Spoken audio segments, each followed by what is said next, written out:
The Ford Mustang. Pretty much everything has been said about this car so far. I mean, if you look on YouTube, you'll find a ton of videos about the car. There are a whole bunch of articles that were written. Even books were written about the Mustang. It is an icon.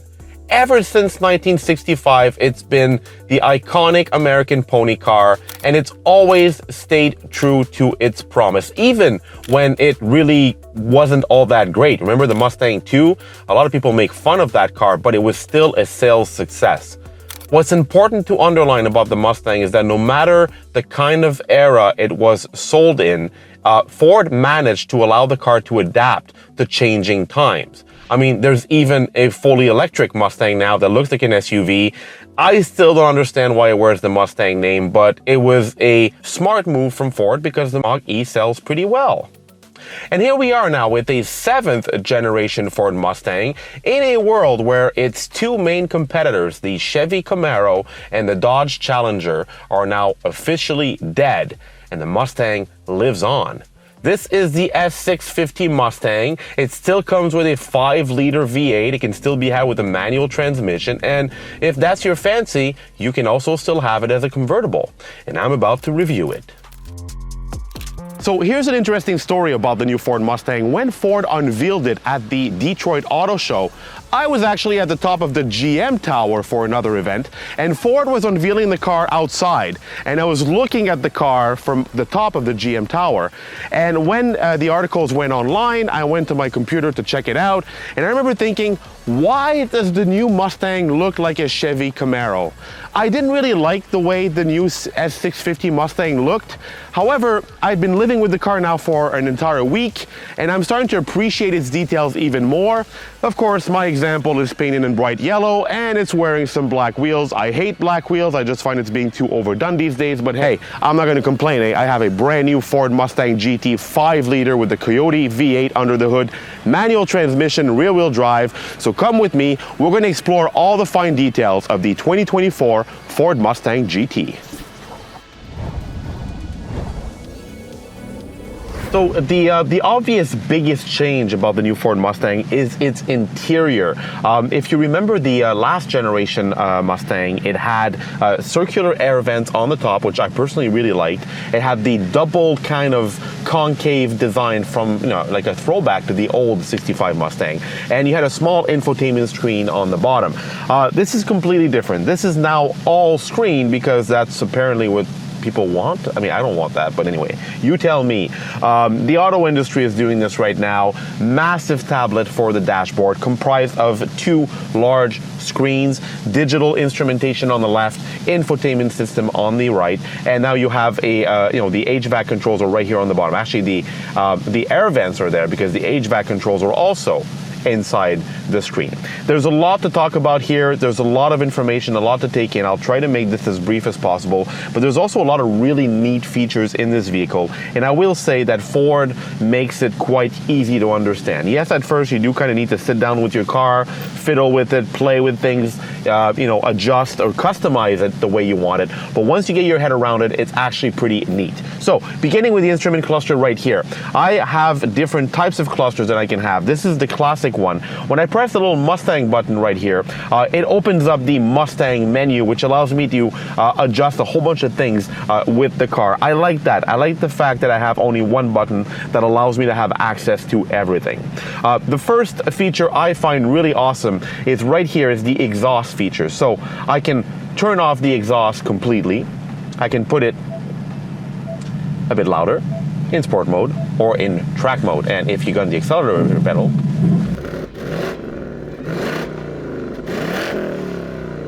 you'll hear more of this exhaust later. But I want to bring your attention to the gauge pod. So cluster theme, and then you can cycle between normal. I can match it to my drive mode, which means if I put it, for instance, in sport or track, the gauge cluster will change automatically. I can put it in sport. Sport will give me another layout, as you can see right there.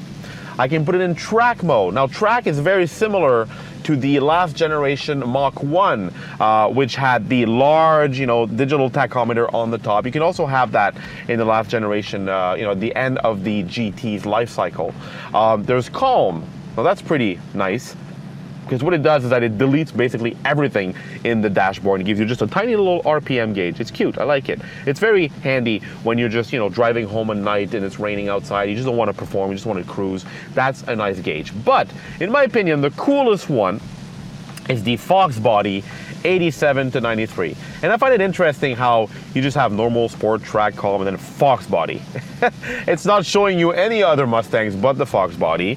And when you click on it, of course, you have the vintage Fox Body Mustang gauges. It's cool, but at the same time it's not, for two reasons. Because one, the Fox Body isn't remembered for its interior. It didn't really have a nice interior, and its gauges, as you can see, weren't that special. And it's also a screen, it's not a gauge, and it makes it kind of, you know, lame. You know, you don't get the weird shaking needle from the Fox Body. You just get a digital version of it. However, it is a nice nod to the past. I've driven with this gauge cluster for a while, and I just kind of got bored of it, so I put it right back to just sport mode or even track mode. I actually really like track mode because I have my gear right here in the middle, I have my RPM on the top, my speed. That's the one I personally like. Seating position in the Ford Mustang is still great. It actually feels like the old car. I like, you know, the fact that the center console, even though I have the cup holders, now I have a electronic handbrake. It's nice and flat. I can really just put my arm here. So when I'm rolling the gears, when I'm really pushing the car, I can really just focus on shifting. That's really neat. So into the main infotainment system, a lot going on here as well. This is the default Ford setting, which of course allows you to really set up your tiles how you wanted, your audio, your map, your navigation and all that. And of course, mine is also connected to Android Auto, wireless Android Auto. And as you can see, it toggles very quickly. So you can really toggle between Android Auto or the Mustang's native infotainment system, and it does it pretty quick. There is a bit of lag though, especially when you turn on the car. When it's cold, you turn it on in the morning, there can be a bit of lag before things get going. And so I'm discovering more and more features about this car. So the climate control system, for instance, it's right here. So let's say I want to change my fan speed. I click on it and then I can change the fan speed or turn it off. But the problem is that if I put it in reverse, this is a common problem with a lot of new cars, I don't have access to this menu anymore. But Ford thought about it. If I press on the little fan button while the camera is on, as you can see, I have a little plus and minus sign right here. That's really neat. That allows me to still adjust the fan speed while my camera is on. So, you know, Ford is doing a really good job with this system. You know, they've thought about it, they've actually put some work into it, and it makes it quite intuitive. If it were up to me, I still prefer the old setup. It's a sports car. I don't want toys, I don't want buttons, I don't want screens, but hey, apparently this is what the new generation wants. And finally, the drive modes. I adjust them right here on the steering wheel. So when I go from one mode to the next, I can go between sport, I have normal, I can go back down to track. There's also drag strip, and that I can use this with the launch control button that I activate right here with the little star. And slippery if it's raining or snowy. Custom, I can adjust that in the infotainment system and back to normal. So as you can see, a lot going on inside this car. For the rest, it's very Ford Mustang in the sense, the doors are exactly the same. Like the door cards, the designs, the handles, it's all the same as the old car. Oh yes, and of course I can adjust my ambient lighting real quick when I press on my little Mustang right here, my color. And as you can see, I've got a full array of different interior colors that I can use for ambient lighting at night. Mine is set to amber. I just like amber interiors. And there are more toys as well if you want to bring your Mustang GT to the track, like the track apps. And this is really where you can dig deep into the rabbit hole. I can adjust my launch control, for instance, my launch settings, at which RPM I want it to kick in. I can also, you know, the shift indicator. If I wanted to tell me to shift at a 6,000 or 7,000 RPM, I can set that in here as well. I got a lap timer. I can see my brake, I can test my brake performance. A lot of cool stuff that I can do with the car. And then auxiliary gauges. That's a bit of a gimmick, but if you want to know what's going on, like, I don't know, like your oil pressure and your battery charge, everything is right here. You also have a G-force meter right there in the middle. I'm not a fan of these things, but you know, if it's your thing, you got it. So there you have it. This is the 2024 Mustang interior. Now we're going to go to driving impressions, and I'm going to talk to you a bit more about the design also and what they've changed in terms of handling, suspension, and whatnot, in terms of size as well, because it's not exactly the same size. Okay, so from a structural standpoint, the new Ford Mustang is basically an extension of the old car in the sense that it's still based on the same platform. Actually, this platform dates all the way back to the 2005 Mustang, and in a way, it's similar to the old Lincoln LS. That's how old it is. But Ford did a lot of changes. They brought a lot of changes to this platform for the new generation car. The suspension, the dampers are all new. There are new anti-roll bars. The entire suspension geometry was revised. So it does feel different than the old car, but at the same time, it still drives like a Mustang. And what I mean by that is, you know, you really have the feeling like you're sitting in something big, something powerful. You sit low in the cabin. The steering wheel is actually quite big. You see the hood, big, wide, yellow hood in my case. So it is an intimidating car at first, but the more you drive it, the more you realize it's actually pretty easy to drive, especially with all the traction control settings, all the modes. You can really tailor the driving experience the way you like it. As a matter of fact, every time I see somebody crashing a Mustang at a Cars and Coffee event, I keep wondering, how did you do that? Because from my perspective, you know, the S550, the last generation Mustang, was actually a really, really easy car to drive, thanks in part to its independent rear suspension. And it's also the case for this one. Obviously, manual transmission. I have opened up the exhaust to really hear it. Before I start opening up the car, though, in terms of dimensions, it's a bit different than the last car. It rides on a slightly smaller wheelbase. It's the same width. It's a bit taller and it's a bit longer, but we're talking about like an inch, 0.8 inches here, 1 inch there. There's not much of a difference from a dimension standpoint. In terms of design, it's a lot squarer. It looks, you know, I'm not a fan of blacked out everything, blacked out grille and all that. I just find it feels like when the car, the DRLs are not on, like the LED DRLs are not on, it just feels like the car has no personality. It just looks, it feels like it needs to be turned on, the headlights need to be on to really give it some life. Do I prefer it over the last car? I actually don't know. I still find this thing looks cool. People definitely like it and notice it because I've been getting thumbs up, people turning around, especially when you hear the burbling exhaust. So, okay, I'm gonna do a pass here, downshift in third. All right. To see what the Coyote V8 has. Again, 5-liter V8. Now it makes 480 horsepower. And if you take a dark horse, you'd get, of course, 500 horsepower. That's a lot of horsepower from a naturally aspirated 5-liter engine. But look, 480, downshift in third gear. Oh, yes! Yes! This is the sound. This is the Coyote V8, I know.